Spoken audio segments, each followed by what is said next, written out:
Last night was a very important game for the Montreal Canadiens. Honestly, a win last night could have tied this series up at 2 and scared the absolute shit out of the Washington Capitals. But after a crazy sequence of events late in this game, I just don't know if there's any coming back from this one. Now, this game review is brought to you by Breaks TV, and Breaks TV is an excellent spot to buy singles. It's an excellent spot to participate in some of these group breaks that we all like to do. And if you've got that one special hockey card that you're looking to put on display, check out some of these frames. Don't they look incredible? Use promo code HJ20 to get $20 off these bad boys, and you can find the links for Breaks TV in the description of today's video. But here we go. Game 4. Habs. Caps. The puck is dropped, and two of these teams just continue trying to body bag each other, okay? There's a lot of physicality in the first period, maybe even one case of attempted murder. Ovi, I'm looking at you. And when the first period comes to an end, two of these teams only combined for 11 shots on goal because they're just too busy trying to have an A&E documentary written about them. Nick Suzuki probably gets the best opportunity to score right here on a freaky looking play deep in the Cap zone, but Logan Thompson, who everybody thought was going to be done for the series, he came back to life like the friggin' Undertaker, and he slammed the door shut. So, let's move on to the second period, which turned out to be a much more eventful period. You see, only a couple of minutes in, the Habs are about to have a little boo-boo in the D zone. Check it out. Anthony Beauvillier gets caught up in a Hudson Caulfield sandwich. That's two very small slices of bread.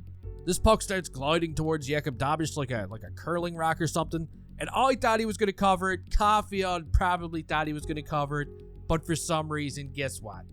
He doesn't cover it. Dylan Strome chips in his second goal of the series. And now the Habs find themselves in a little bit of trouble all of a sudden. You see, they're scrambling. Dvorak gets caught for a high stick. Armia gets caught for tripping up Tom Wilson. If you could call it that. The Caps, they're going to get a two-man advantage out of this, but David Savard and Mike Matheson, you got to give these two some credit because they do a really good job killing this thing off. They're going to build some momentum from this. For the first time this period, they're going to finally start to press. Eventually, Nick Dowd is going to get caught for interference on Nick Suzuki, and one of the youngest power play units that I've ever seen. They're going to go to work and tie this game up at 1. That's Yuri Slavkovsky scoring his second goal of the playoffs, and Ivan Demidov just picked up his first career playoff point. What a beauty.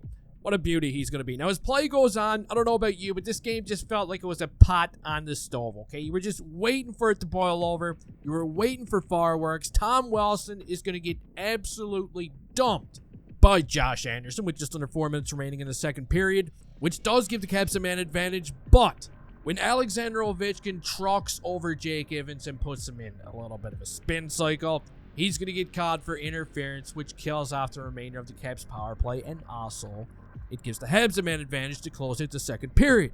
And when Cole Caulfield, our little bundle of joy, he squeaks one by Logan Thompson to give the Canadiens a 2-1 lead. Yes, I thought they were going to do it, but boy was I ever wrong. On to the third period we go. We're almost there, guys. We're almost at the point that you've all been waiting for. And the Habs, they start this period off with an early power play opportunity. They just start putting some more pucks towards Logan Thompson when all of a sudden, just over 6 minutes in, bam, Tom Wilson flattens Alexandre Carrier. And this is not your typical hit, okay? This is as hard as it gets right here. This hit was on Viagra, for God's sakes. There's no call on the play. Anderson wants to fight. Wilson wants no part of it. And seconds later, the puck ends up into the back of the Habs net. Oh my God. Ladies and gentlemen, Habs fans of all ages, you can go ahead, get the pencils out, mark this one down, because this hit, it changed everything. Now, the big question that everybody's been asking themselves today, is this dirty? Well, we're going to talk about that in just a second. You see, the Habs, they just weren't able to recover from this one. They tried to answer right back. They even tried to dish out a few hits of their own. But no matter what they did, no matter what they've tried, Logan Thompson slammed the door shut, and eventually, Mangiapane, or whatever his name is, he fires a wrist shot that beats Jakob Dabisch, and the rest is history. The Caps, they go on to score two more empty netters.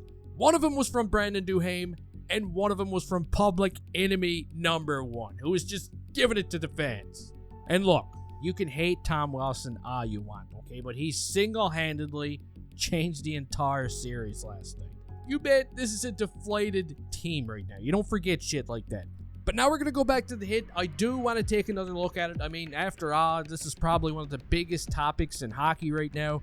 Everybody's putting it in slow-mo. They're freezing frames until they find one that they like. That's what they like to do. But you know what I see here? I see a guy like Tom Wilson who's a few inches taller than Carrier. He's got his elbow tucked. He's going for a big hit. And a lot of you aren't going to like this, but I don't know what else you want him to do right here, okay? I said it. You can disagree with me. I mean, I'm a massive Habs fan. But again, what else do you want Tommy Boy to do? I mean, if this was Junkie or Anderson, okay, that done this to a Washington player, we'd be praising them right now. We'd be talking about this shit for weeks. But unfortunately for the Habs, and unfortunately for Alexandre Carrier, he got caught in the train tracks last night. Yes, I know there was probably some head contact, but again, the elbow's down, it's tucked, and he gets him with the shoulder, which is what usually happens when you tuck the elbow. So, I mean, pick your poison. It's a size mismatch. There's not much you can do about it besides hitting out of the game. I don't know. I know we're all a little pissed off right now. I mean, I'm pissed off too, but in hindsight, Josh Anderson, 100%. You know what he should have done? He should have jumped his ass immediately after this happened, okay? He should have jumped him. Andy, I mean, I love you. You've been having a heck of a series, but don't shake your gloves at him at a time like this, man. Carrier just got hit so hard, he probably woke up thinking he was in grade 8 social studies or something.